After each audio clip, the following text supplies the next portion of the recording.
We talk about whether or not Baker Mayfield can save Matt Rhule's job at the Carolina Panthers, the new Raiders president, and the Sunday ticket. The NFL Sunday ticket package is leaving DirecTV, according to Roger Goodell. All that talked about right here on the Locked On NFL podcast. I'm your host, Chris Carter, with my co-host, your boy Q. Let's get into it.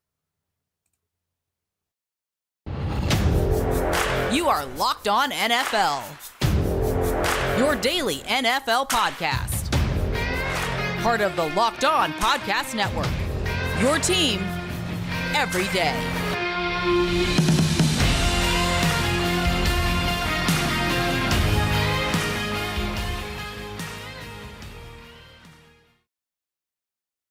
And welcome to the Locked On NFL podcast. I'm your host, Chris Carter, my friend and co-host, your boy Q. We're bringing you the Friday edition right here on the Locked On NFL podcast. That you can find at Apple, Spotify, Google Podcasts, Odyssey, and YouTube. If you're watching this video on YouTube, hit the like button on this video if you enjoyed it. Subscribe to the Locked On NFL channel to get all of the content that we bring you from our network, including the Matt Williamson, the Peacock Williamson show that we do all the time. Q, how you doing?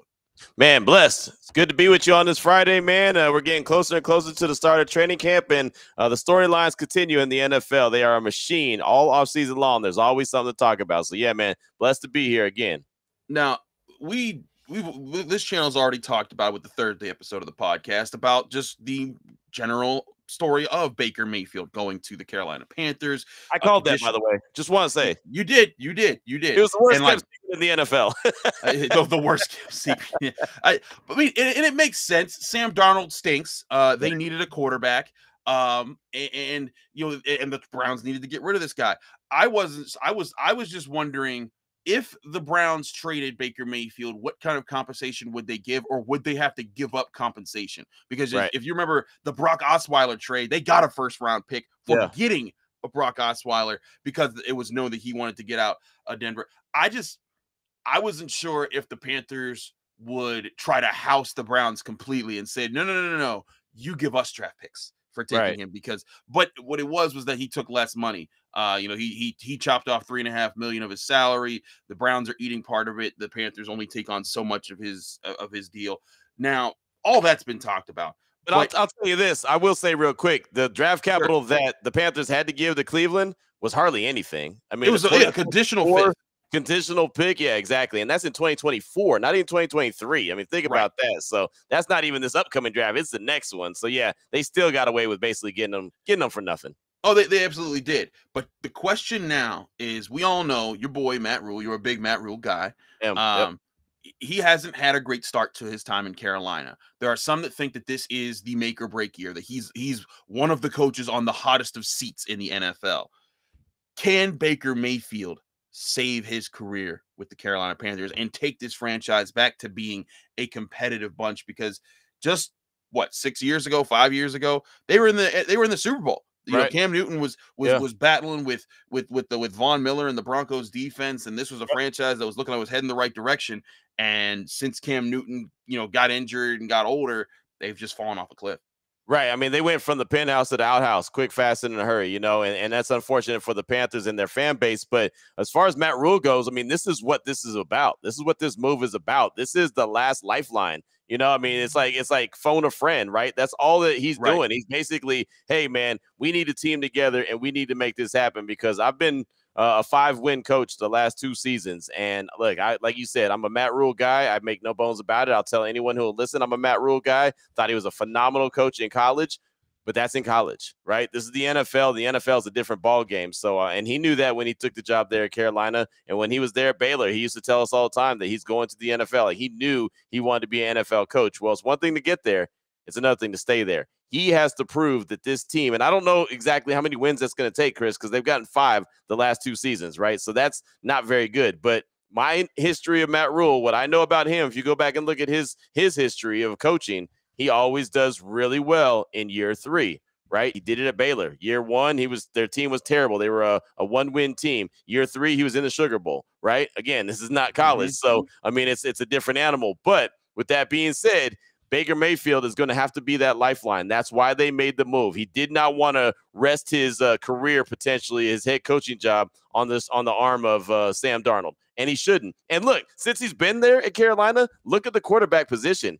Cam Newton was there. Teddy Bridgewater was there. Yep. Cam Newton was there again. Sam Yep. Darnold's there. Now Baker Mayfield. I mean, look, he's only been there a couple of years, and he's gone through 5 quarterbacks, right? Yeah. I mean, so that's obviously the biggest issue. Baker Mayfield, what Matt Rhule is banking on is that he's going to go in there with a chip on his shoulder like he did when he was a walk-on at Texas Tech and a walk-on at Oklahoma and prove that he could be the guy. And he's hoping that they can ride that chip on the shoulder, that I've been counted out, I'm going to show you who I am type attitude. The reason that Baker Mayfield became the #1 overall pick is because of that attitude. Now, when he got to the league, he might have got a little comfortable, right? But now that his back's against the wall, Matt Rhule's banking on that to be the deciding factor, what's going to help him get over the top. And the one thing that they're going to need to make this successful with Baker Mayfield at the quarterback position, they're going to need Christian McCaffrey to be healthy. Because when Baker Mayfield's good, as you know, a guy that covers the Pittsburgh Steelers for Locked On Steelers, does a fantastic job. When the Browns were good and they won their only playoff game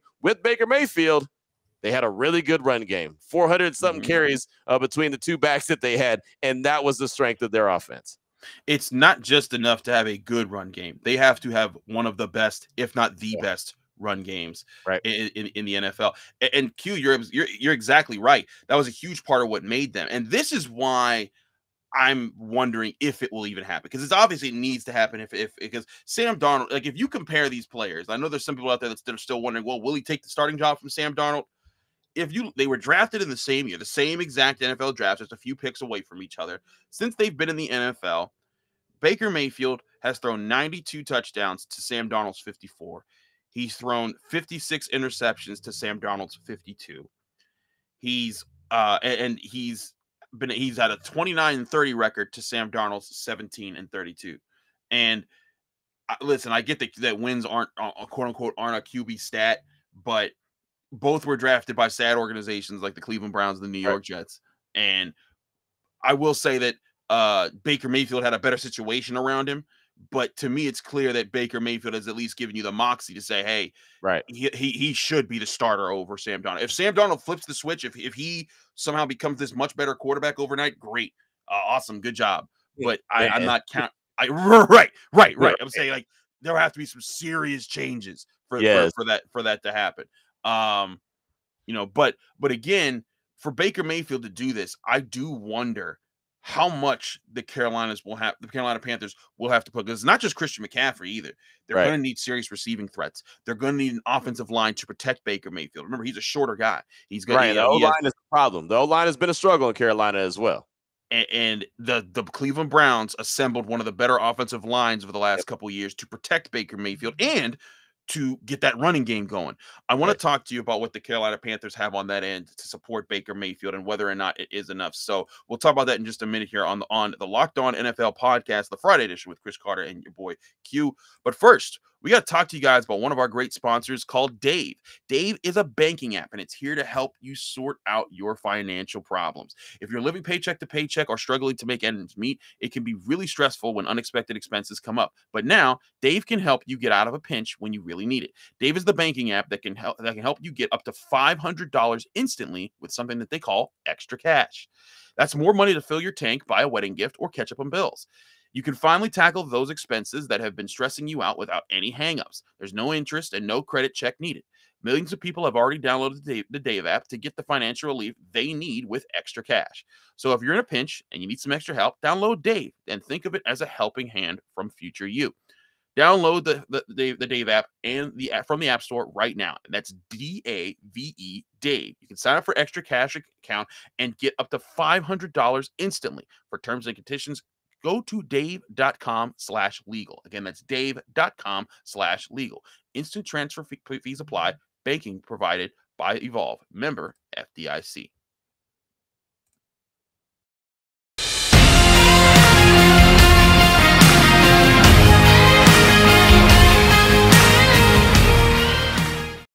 Back here on the Locked On NFL podcast, I'm Chris Carter. He's your boy Q. It's the Friday edition. We're talking about Baker Mayfield with the Carolina Panthers and how much different this could be. Now, again, Q, a lot of what won games with Baker when Baker Mayfield was the Brown wasn't that he was firing off the best passes all the time. It was that Right. he had that strong run game, that strong offensive line, the 1-2 punch of Nick Chubb and Kareem Hunt, Jarvis Landry, Odell Beckham Jr., even though he didn't connect with them. They had a defense with Myles Garrett, Denzel Ward. You get my point. Right. They put a lot into that roster. They had a hell of a team around him, for sure. Right. They had a lot of talent. The question, though, is he in a better situation now with the Carolina Panthers? Because someone will point out, hey, DJ Moore, Robby Anderson, and he's got Rashard Higgins back, Christian McCaffrey. There are weapons on this team, but I saw a really interesting discussion on ESPN between Harry Douglas, former NFL wide receiver and former quarterback, Dan Orlovsky, and they were going back and forth, and Orlovsky was saying, oh, it's much better in Carolina. But I'm like, no, wait a second. Right. In Cleveland, he had Jarvis Landry and Odell Beckham Jr. And yes, he never connected with Odell. There was obviously a problem there. But I said all season long that was a Baker problem, not an Odell problem. I said Odell. I said it was a Odell Beckham Jr. problem. My bad. And we saw he went to the Rams, waxed that booty, and got them to the Super Bowl, was about to just blow out the Bengals in the Super Bowl before he tore his ACL. But everyone saw, okay, we were wrong. He was the dude. So obviously that was a Baker problem. Right. Is having these receivers going to make Baker better? Or is it maybe more so he had the time to say, hey, I need to be better so that those guys can be better? I think what's going to make him better is that he's been humbled, because I think it's been the biggest issue. Well, I think so. I mean, you would assume. I hope so. I hope so. If I'm a starting quarterback, if I'm the former #1 overall pick, I'm the only guy that's taken you to the playoffs and actually won a playoff game since Vinny Testaverde. I might have had a big head at some point, and then all of a sudden I get shown out of town and I get ran out of town, and they bring in a guy that has 24 sexual assault cases, civil suits assaults against him, and then say that they need another adult in the room or want an adult. I feel like I'm a little bit humbled, right? I kind of like, whoa, hold on, man. They think that lowly of me that they got to bring this dude in? Like, that would be humbling for me. Now, I'm not Baker Mayfield. I'm just me. So maybe he's not humbled, but I would assume that he is. And I would assume, again, that he's got that hey, me against the world type mentality where I have to go out there and prove who I am all over again instead of being the established quarterback that I thought I was. So I think that that's going to help him more than anything if, in fact, he has done that. Maybe he has. And I don't know. The tone that I heard from Baker Mayfield when he was Baker Reagan Mayfield and how his honor had been. That was all bad. But he did talk not too long ago following a camp in Oklahoma, and he was even asked about possibly going back to Cleveland. He said, I think that we have already agreed to mutually part ways, but if not, they'd have to call me and we'd have to work something out. Like, he sounded the part, but it's easy to fake it till you make it, So who knows? Maybe he's faking it, or maybe someone got in his ear and said, hey, dude, hey, man, tone it on down a little bit. Let's sound like you're mature so you can actually give yourself an opportunity. Because, look, Chris, this might be his last chance. If he fails in Carolina, he might end up being Marcus Mariota. He might end up being a backup quarterback for the rest of his career. You just never know. You never know. And I think that becoming the second first overall pick quarterback in NFL history to not finish his rookie contract, joining Jamarcus Russell with the team that drafted him, I would think that would humble you. That would catch you in a bit there. But Baker Mayfield, as you said to start off the show, what made him was his brazenness. I don't care what anybody thinks about me. Right. I'm going to go out there and prove to you that I'm the best out here. And that's absolutely the swagger that made him the first overall pick, and his time at Oklahoma, planting the flag on Ohio State and all the things like that. Like, Carolina's getting that guy that planting the flag at Ohio State. They're getting a really good quarterback. If they're getting that's doing all these commercials and this, that, and the other, and then they may be in trouble, right? But if they're getting that flag planter, then they got themselves something. I think they do. But and again, me saying that I think he had a better situation with the Browns talent-wise than I agree. It's not a slight on the Panthers. I think DJ Moore is a very fine #1 receiver. I think that Robby Anderson is a very good #2 receiver. Rashard Higgins has a connection with Baker Mayfield. I think Christian McCaffrey is a very dangerous athlete when he's healthy. Yep. There is a lot of potential there. I think the offensive line needs work. Of course. And the defense does too.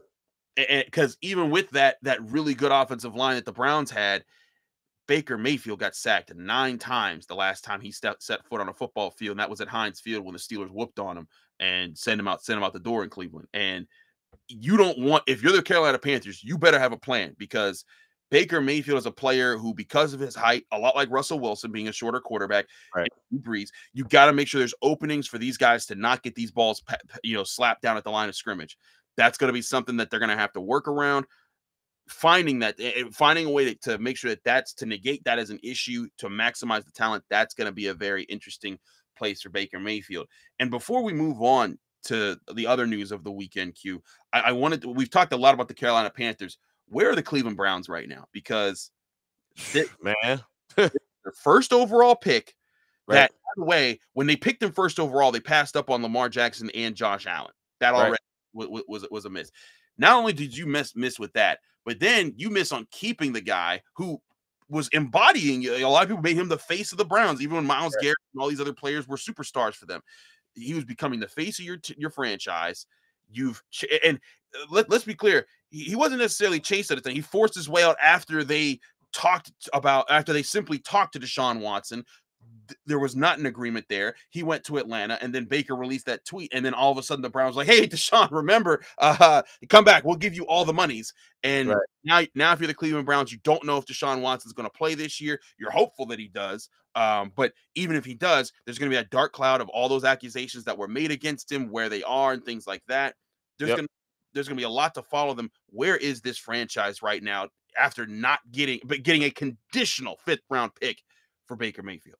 I think that they're looking at saying we're going to be a really good team in 2023, right? Because I think right now, if you're Cleveland, you have to feel like there's a great chance that Deshaun's not going to play at all this year. Now, who knows? Maybe he does, and I guess that's a bonus. But if I'm Cleveland right now, I'm banking on he's not going to play this year, and anything I get from him this year is like, hey, that's great, because that was unexpected. Because I mean, realistically, Jacoby Brissett, Josh Dobbs, those are your options right now. Like that's not really the direction that you want to go. It's not. And who else do they have? They have someone else there that's not worth the salt either. So I mean, it's like there's a few guys there to choose from, but nothing is going to get you excited. And they have a team of talent, as you mentioned before. So I just think that right now they're waiting to see exactly what the suspension is going to be or the punishment is going to be for Deshaun Watson. And again, I'm assuming that they believe that he's going to get the whole year. And if it's anything less than that, it's gravy. But I think if you're Cleveland, you're looking at 2023 and saying, okay, that's going to be the season that we have an opportunity to really shine.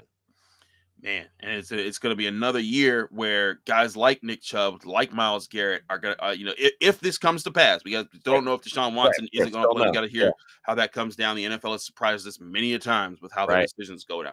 But if it comes to pass, it's another year of a prime of several really good, talented players. Right. And none of them like that idea. Nope. I guarantee you that, because players don't want to plan for next year. Fans don't want to plan for next year. Well, hey, we're going to suck this year, but we'll be good next year. Nobody wants to hear that, locker room guys or fans. So that's a terrible approach. But honestly, if you don't have your trigger man, what do you have? We all know that the league is based around the quarterback. If you don't have a quarterback, you have nothing. Jacoby Brissett, yes, he started before in the league. I get it. He's serviceable, but that's just it. Serviceable. Josh Dobbs, he might be serviceable if he's given a really great opportunity, but I don't even know if he's that. So it's like you can't bank on any of that. So you have to look at 2023.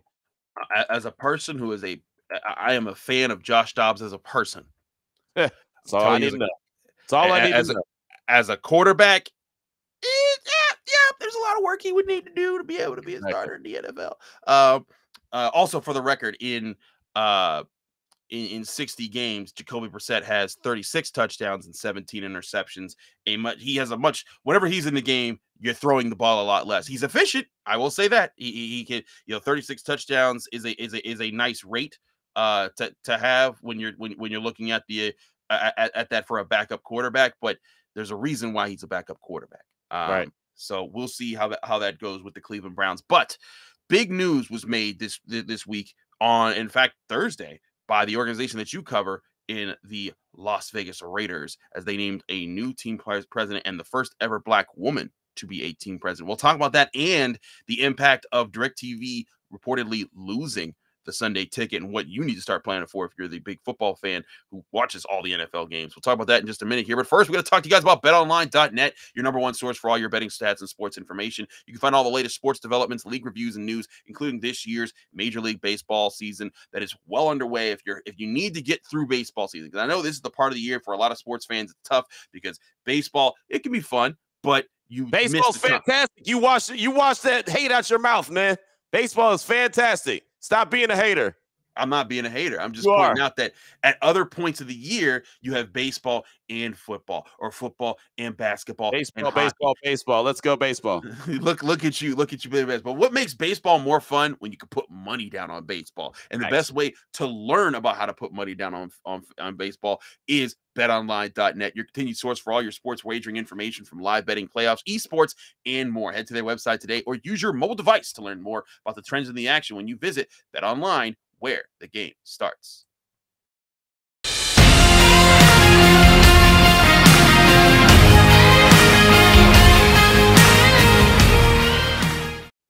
Back here on the Locked On NFL podcast, I'm Chris Carter. He's your boy Q, and he tries to assassinate me and make me look out as if I hate baseball. I play MLB The Show all the time, so like, it's a video game. That's a video game. And I watch baseball. Like, listen, it's not my fault that I live in Pittsburgh and the Pirates have just been an abomination for most of my life. They got beat 16-0 the other day. They got waxed. It happens like all the time. There's all this hope because they got O'Neal Cruz, this 6'7" shortstop who hits the snot out of the ball. And there's games where they play really well. And then whenever they play really well, we all look around in Pittsburgh and we say, here comes a 15-0 shutout loss. Man, they got waxed the other day, 16-0. 2 grand slams were hit off them. That was a murder in progress. 2-11. I think it was Greg Brown, one of our great local live TV guys who covers the Pirates.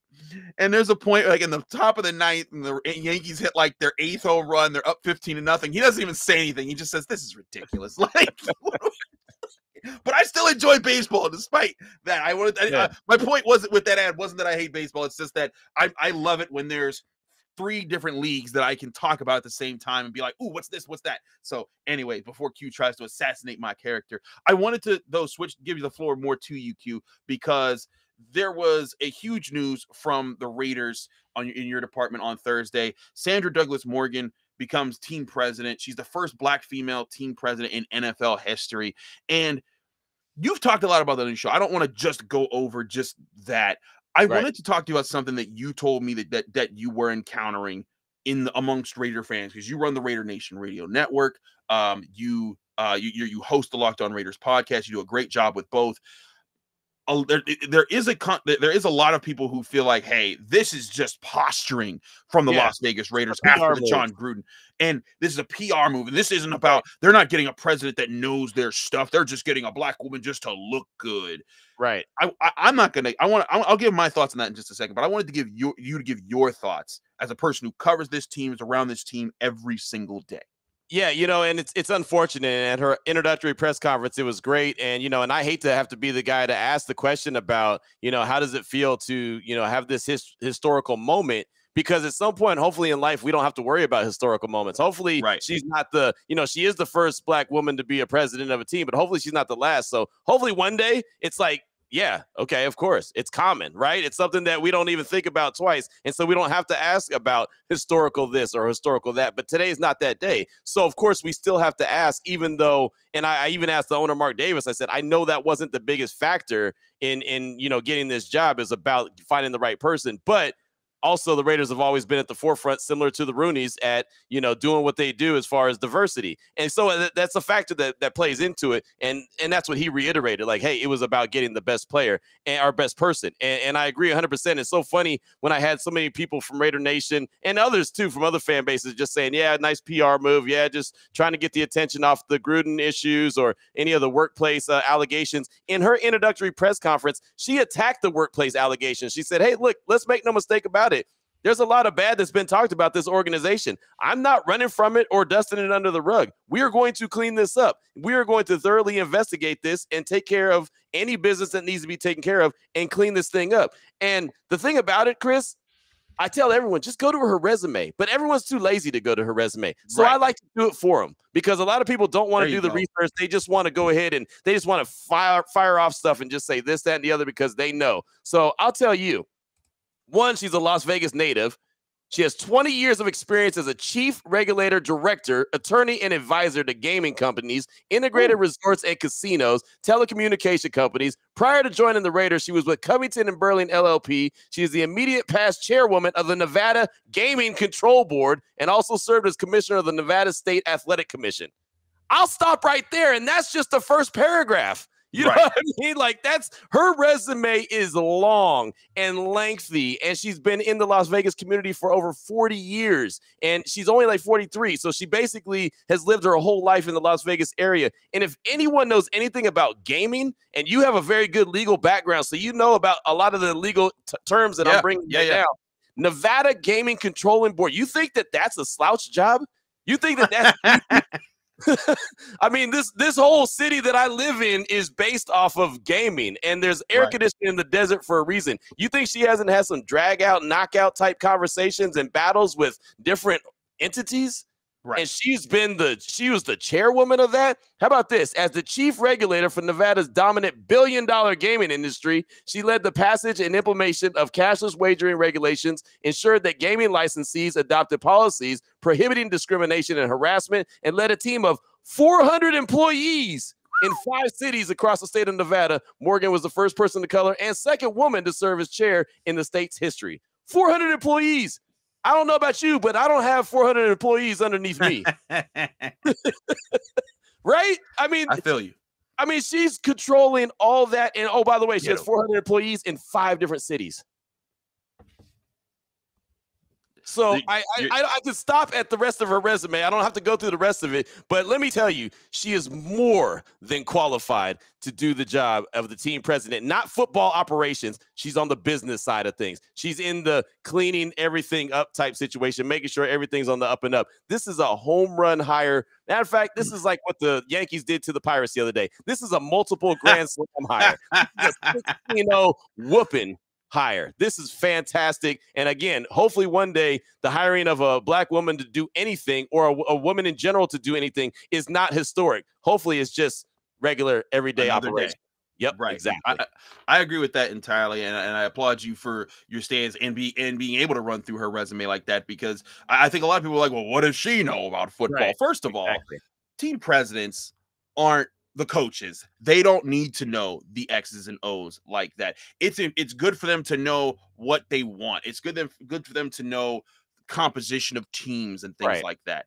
But it's not what people think when they're talking about like, you know, how a person needs to be. And yes, I'm sure she knows a lot about football, and I'm sure she has that. But a lot of what she's going to do is building the organizational integrity that the Raiders need to carry on from their situation. Because let's face it, last year was a saving grace that the Raiders came back from their John Gruden situation to make the playoffs, and almost the Henry Ruggs situation.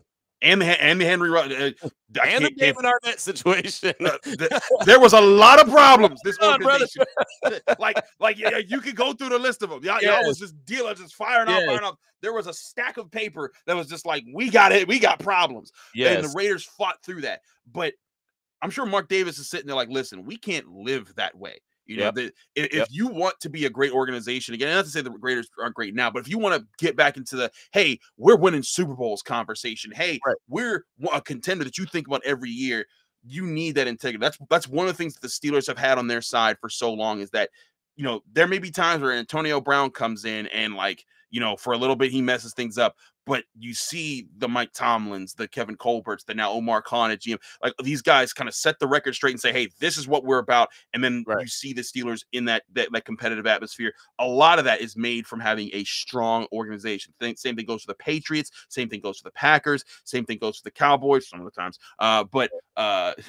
Point being, and that's both sides of it. That's the football side and the business side. And the business side. And I can tell you, like, I know about people that have switched, people that worked on the training staffs of different organizations. And when they go from one team to another, they're like, wait a second, we had all these rules and regulations over here that made everything run like a tightly wound ship. And over here, it's a complete mess. There aren't any rules. They just do whatever they want. And it makes it harder for us to do our jobs. That is something that you need leadership from the top. Doesn't have to be, you know, Bill Belichick calling those shots. It needs to be a business-minded person. And I really do think that when you're looking at a Sandra Douglass Morgan, and when you're looking at what she can bring to the table and the resume that you listed, that's a leader who can take the Raiders in that direction. So and don't let the pretty smile fool you, because she is a bulldog through and through. Okay, and she'll let it be known, because look, we've been doing our research, like, hey, trying to get a little bit more details, and everyone we've talked to that has worked with her is like, hey, she's fantastic, she's fantastic. So at her press conference, we said, man, we can't find anyone that has anything bad to say about you. And she said, oh, keep digging, keep digging, like, because we've had some battles. She's like, but we're gonna get it done, and we're gonna do everything the right way. And again, she's gonna attack things head on, which is what's so important, is that they have to attack things head on. They've got to get everything cleaned up. They could be a great organization, but everything's got to be ran perfect. And the one thing Mark Davis said to me personally that really stood out, and he said this on Thursday, he said that the organization became too corporate, which stood out to me because I've always looked at the Raiders as an organization that was ran more like a mom and pop shop, right? So I was like, wait a minute. He said corporate, and he said, what I mean by that is all of a sudden the title became more important than the person with the title. So he said the senior vice president, it wasn't really important that was Christopher Carter. All that mattered was they were the senior vice president. Well, we can go get it. We can get anybody to be an SVP. Exactly. We can get it. So that's what happened with the organization. And so when you start to look at all the mass exodus that they've had over the past couple of years, starting last year when I first arrived in Las Vegas with Mark Bedane, the longtime president, then the interim president, Dan Vitrelli, he's gone. There was more people worried about their title than actually worried about doing their job. That is a key right there. And if he's able to identify that, obviously he knows how to fix and correct the problems moving forward. And that's what Sandra Douglass Morgan is hired to do. Well, I'm looking forward to see what she does with that organization. Before we go, we do want to talk about the last bit of news that I thought was really prevalent. And that's that Roger Goodell has announced that the NFL will be ending its DirecTV Sunday ticket pay, and it's going to be moving to a streaming platform, whether that be like a Disney, an Apple, an Amazon, one of those major platforms that you got to pay money every month just to get.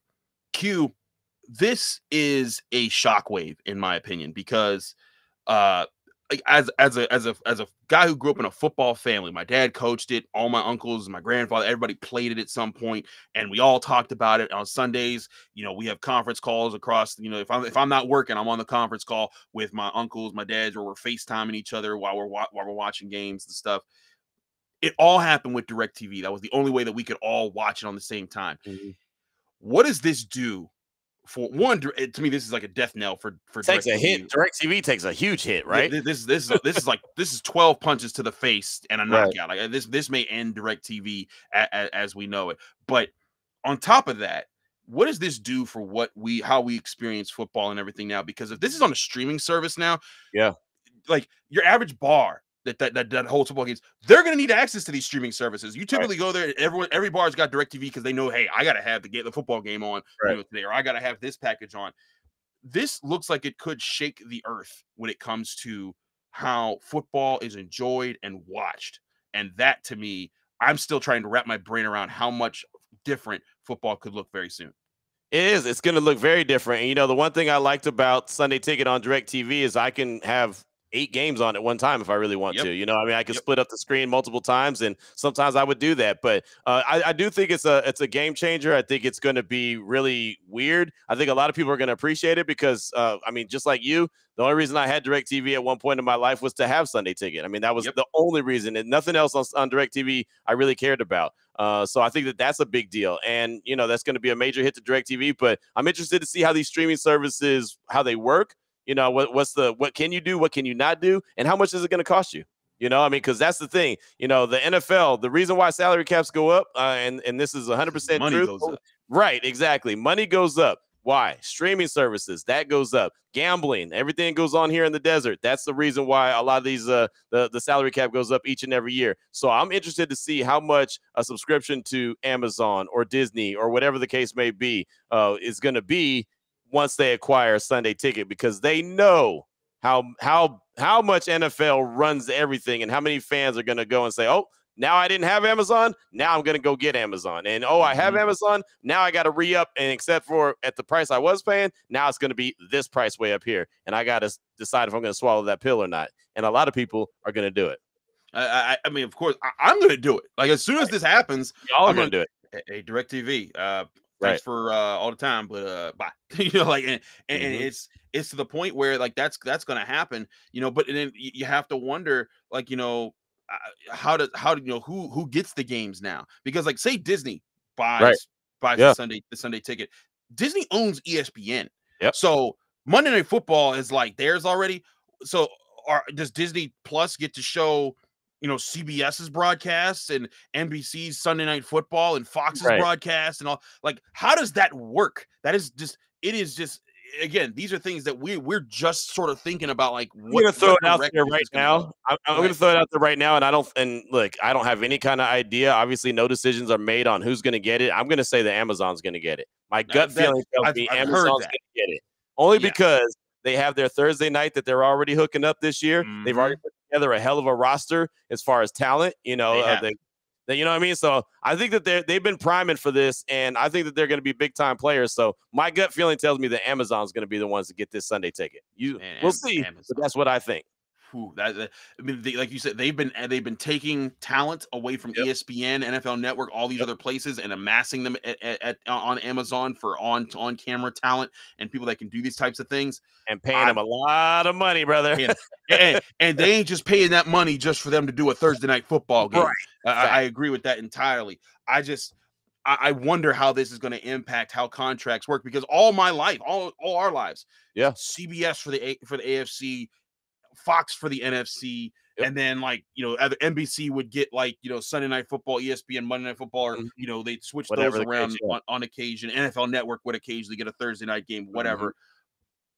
We could be looking at a situation where this could impact how television works, how cable companies work, how and force more people to say we don't need cable or satellite. I know a lot of people that they don't pay for it, or the only reason they do pay for it is because of sports, and it's going to put me in that consideration. If I need to cut the cord and just say I'm going to be purely internet, because like I'll still want the ACC network because I'm a Pitt grad and I do some work on Pitt and things like that. So like there'll be things like that. But how long will it take for the Big Ten network, the SEC network, the ACC network, all the NBA TV? How long will it take for all of those services to say, hey, we're going to Amazon or Disney or Apple or Hulu or whatever for this to become the move and to further push away cable companies and DirecTV and satellite and all that?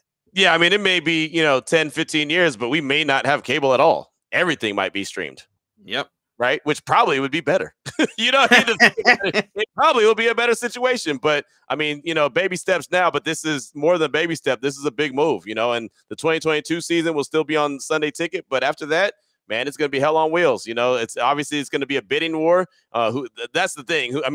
Sunday ticket's not going to go to the guy who bid the less. It's going to go to whoever is willing to pay the most. And I think that's why I think it's going to be Amazon, because they've been dishing out so much money. So we'll see. We'll see when it's announced. Roger Goodell said it's going to be announced in the fall. So that's coming up pretty quick. So we'll find out something. And boy, oh boy, when we do, it's going to be fireworks. And even though the 4th of July already passed, we're going to have some more fireworks. Certainly will be a lot of fireworks. Q, thanks so much for doing the show with me every week. It's always fun to have you alongside to talk about the NFL and what's going on in the league. And also really appreciate this week and every week we get great insight from you. But this week, your insight into Sandra Douglass Morgan and the Las Vegas Raiders and what went higher. I thought that was fantastic. It was great to have you, to sit alongside you and get to listen to you talk about that to our listeners. So thank you so much for doing that. Let people know they can find you, follow you, and get more of your great insight and your great work. Yeah, every once in a while, I'm able to get a good one in.